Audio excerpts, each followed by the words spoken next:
Prophet Idris alayhi salam. Prophet Idris alayhi salam is known as Enoch in English. Prophet Idris alayhi salam has been described as a very tall man, very good looking, very calm, and in overall a very nice and collected person who's got all kinds of good characteristics. Now, Prophet Idris alayhi salam was born in the time of Adam alayhi salam. So, he was born in the time of Prophet Adam alayhi salam, and he met Adam alayhi salam, and so did Adam alayhi salam meet Idris alayhi salam. So, it is also said that there were 6 generations between Adam alayhi salam and Idris alayhi salam. So, of course, Adam alayhi salam was the first generation, and then Idris alayhi salam was a part of the 7th generation. So there was a gap. There was a gap between 6 generations from between Adam alayhi salam and Idris alayhi salam. So before Idris alayhi salam, nobody knew how to write anything. Writing simply just didn't exist.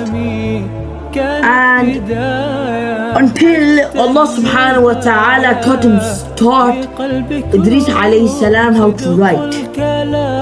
Allah subhanahu wa ta'ala himself taught Idris alayhi salam how to write. And Idris alayhi salam was the first ever human to write, and he was the first ever human to write with the pen as well.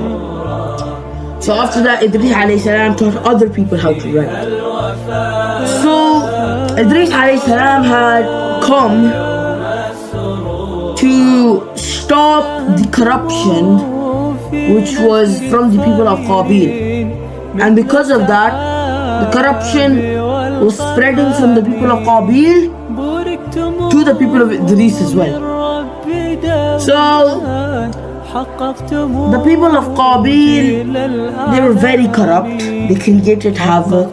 They did all kinds of sins, varying from zina, murder. They used to kill each other. They used to kill others. They used to cause corruption, and they were terrible people. So Idris alayhi salam was also the first ever human to fight against injustice. He was the first ever human to fight against injustice, and he declared war against the people of Qabil. So the corruption was spreading. It has spread so much that it come to the people of Idris alayhi salam. So after that, a war happened. A war happened in where Idris alayhi salam fought against the people of Qabil, in which Allah subhanahu wa ta'ala gave victory to him. Allah subhanahu wa ta'ala gave victory to Qabil. After that,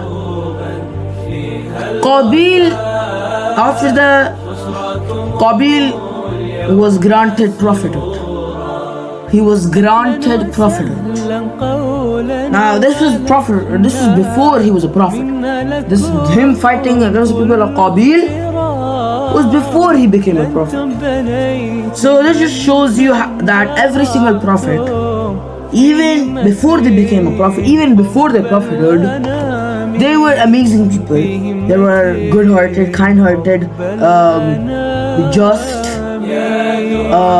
They had the idea that everybody should be treated equally. They were nice, good people, kind, righteous.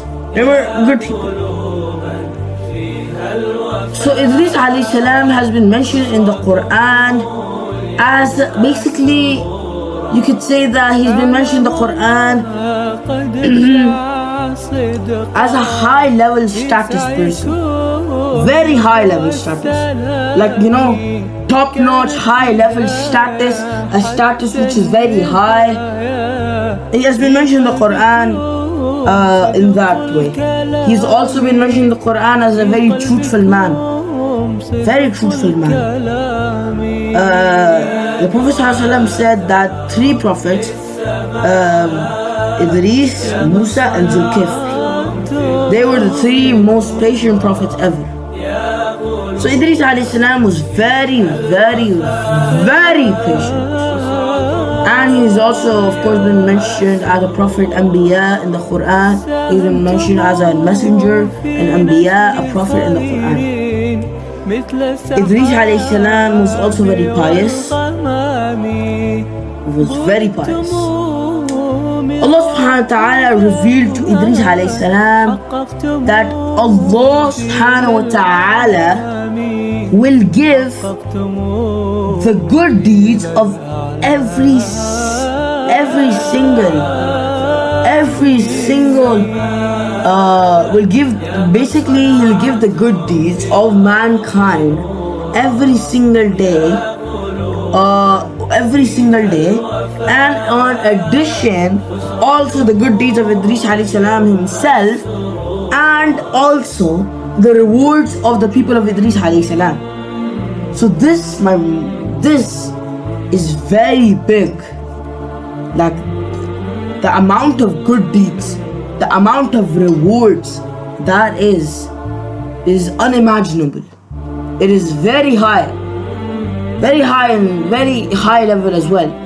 So that could also be a reason which Idris alayhi salam has been mentioned as a very high level status in the Quran. But there is also another reason which I'm going to tell in a while. So after that, Idris alayhi salam, he thanked Allah a lot. Because think about it, that amount of good deeds, that amount of rewards, that just shows you how much Allah subhanahu wa ta'ala loves Idris alayhi salam. So Idris alayhi salam thanked Allah subhanahu wa ta'ala a lot. After that, Idris alayhi salam felt that his death was coming very close. He felt that his death was coming very close. Idris alayhi salam had a friend who was an angel. He had a friend who was an angel, and he spoke to him and said that Allah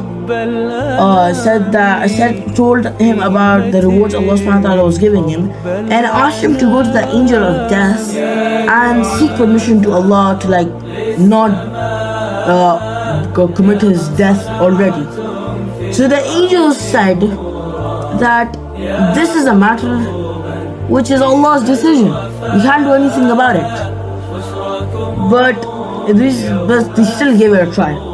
So Idris alayhi salam sat on the back of his angel's wing, sat on it, and he rode. So before that, Allah subhanahu wa ta'ala had commanded the angel of death to take the soul of Idris alayhi salam on the 4th heaven. He had commanded that. So after a while, Idris alayhi salam came. Idris alayhi salam, he came to the 4th heaven on the shoulder, on the back of his angel friend. Now the angel of death asked, "Where is Idris?" And then Idris' friend, who was an angel, said that he's on my back. Now the angel of death then said that he started saying that I was thinking when Allah subhanahu wa ta'ala commanded me to take the soul of Idris alayhi salam, he thought that how will I take it from the 4th heaven when that man, Idris alayhi salam is on earth.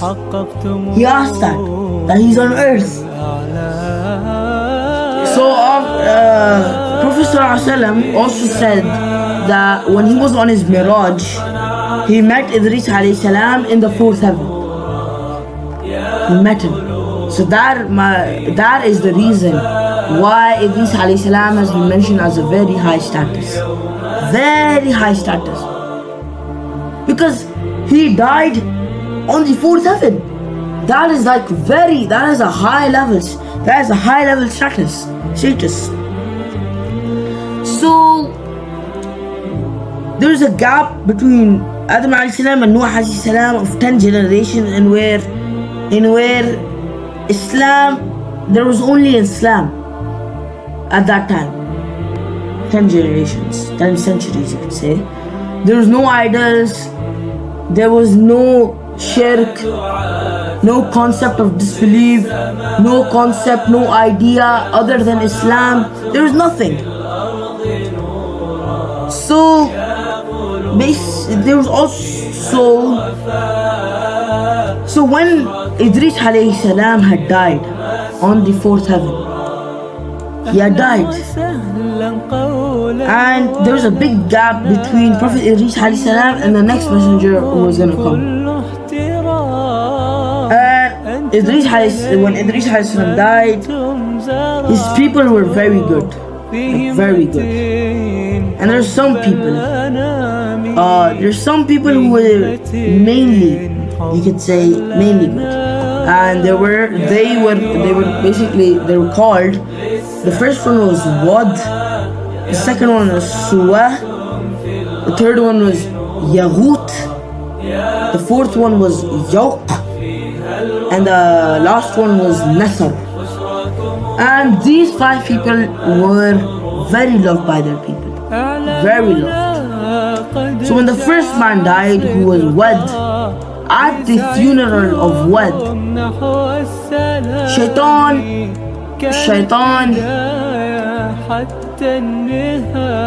he came, of course, he came with his shayateen, with his devil, and he said that this man, Wad, he deserved more respect. He was so pious, he was so righteous, and he was so good, so he deserved more respect. And he told them to build a statue of him so you remember him. But he didn't tell them to worship. He just told them to make a statue so they just remember him. Yeah. So after, when the first generation died, the next generation came. And then Shaitan told them that your fathers, your grandfathers, they only made this statue so you could worship them, so you can make dua on their names. So the next generation started making prayers by saying their name instead of Allah's. Astaghfirullah. So the shirk started spreading, and that kept on happening until a time came that on the world,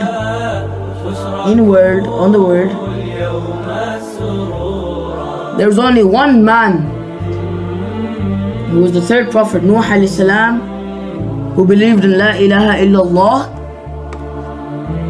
and that is it. There was only one man who believed in La ilaha illallah, and that's it. The rest of the world worshipped idols. So, Jazakallahu khair. This is the end of this story of Prophet Idris alayhi salam. Hope you enjoyed it, and Jazakallahu khair. Assalamu alaikum wa rahmatullahi wa barakatuh.